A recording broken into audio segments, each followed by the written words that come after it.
A warm welcome to Anuradha Vedic Astrology. Many a times, looking at the environment around us, looking at the frustrations that are mounting up in our life, we've always thought, let me leave all this and take up sannyas. Let me become a monk. Well, you can, but do you have it in your astrological charts that you would be able to become a monk? That's something that we are going to look into and see what are the combinations of a sannyasi, of a monk in our charts.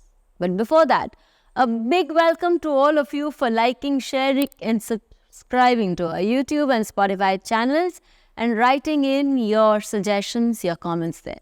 If you haven't subscribed to us, please do. And do remember to press the bell icon so that you can get the updates ASAP. As per the Shastras, there are many combinations that can lead to Sanyas Yog. In fact, one of the combination is 4 or more than 4 planets in a house can give a person Sanyas Yog. Saturn needs to be one of those planets. Why so?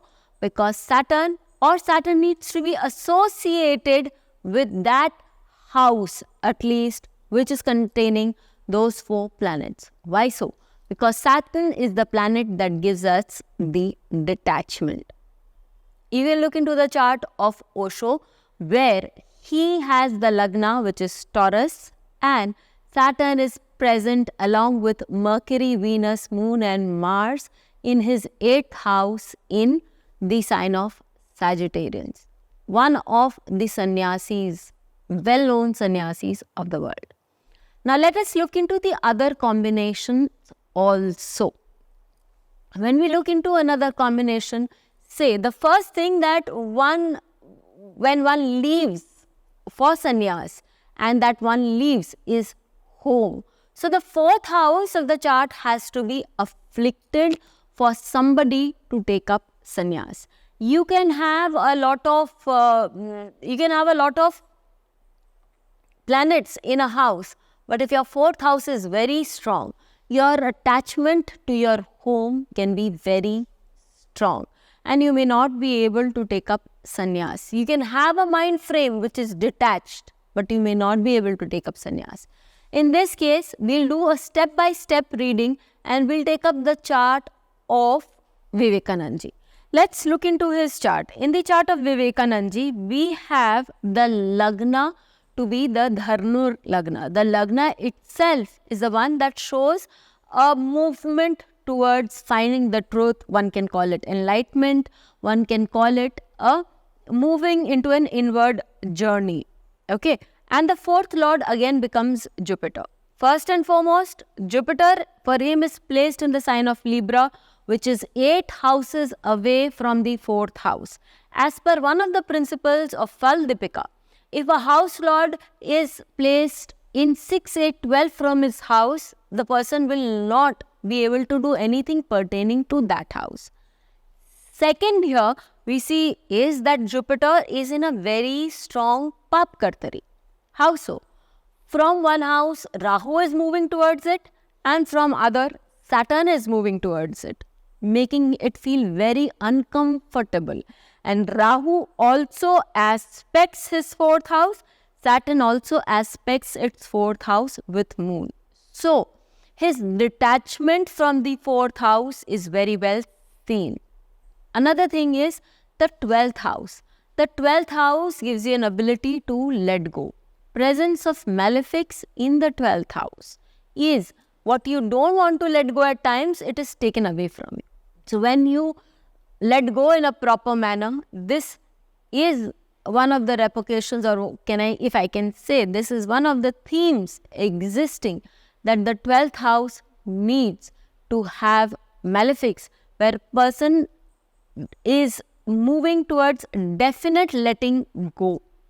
And here in chart of Vivekananda, we see that Rahu for him is placed in the 12th house, is aspected by the by Saturn in the 12th house. More so, Mars also aspects the 12th house, which is his own house. But here, Mars is aspecting it with the 12th drishti.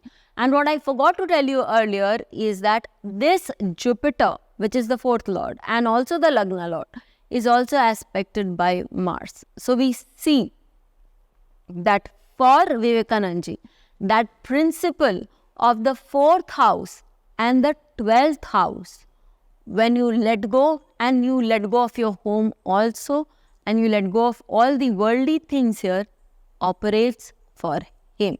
So now, when we look into the chart of Pope Benedict XVI, you see again here the Lagna, that is, it's Makar Lagna or Capricorn Lagna, and the 4th lord is Mars. Mars for him is sitting in the 6th house with Rahu, and since it's on the Rahu-Ketu axis, it's already afflicted, and it's also looking on the Lagna. Another thing that we should always see is the 8th house. When the 8th house is attached with the 4 and the 12, because 8th house gives the sadhana. What does one actually want to do after taking up the sannyas? Obviously, one wants to do sadhana. So when the 8th house is strong also, that is also going to give you a Sanyas Yog. Here we see that the 4th house is afflicted, we can say, or on the 4th house is the effect of Sun, which is the 8th lord. And 12th house already has Ketu, as discussed earlier. So we can see that the 4th lord is under a lot of malefic influence. The 4th house has the presence of Sun, and the 12th lord or the 12th house has the presence of Ketu. The 12th lord also is aspected by Rahu. All said and done, we have a problem, or we can say that we can see affliction on the 4th house and the 12th house, and the 8th lord is exalted, giving the person an ability to take up sannyas, move away from home, and do a lot of sadhana. If you want, you can go back to the chart of Swami Vivekananda and see that the 8th lord again for him is sitting with Saturn. 8th lord is moon, and it's in the 10th house. He made it his work, his life work, to be the sannyasi that he was and move ahead and complete his sadhana in this lifetime. So, next time we want to take up sannyas, we need to check into our chart. Can we really do that?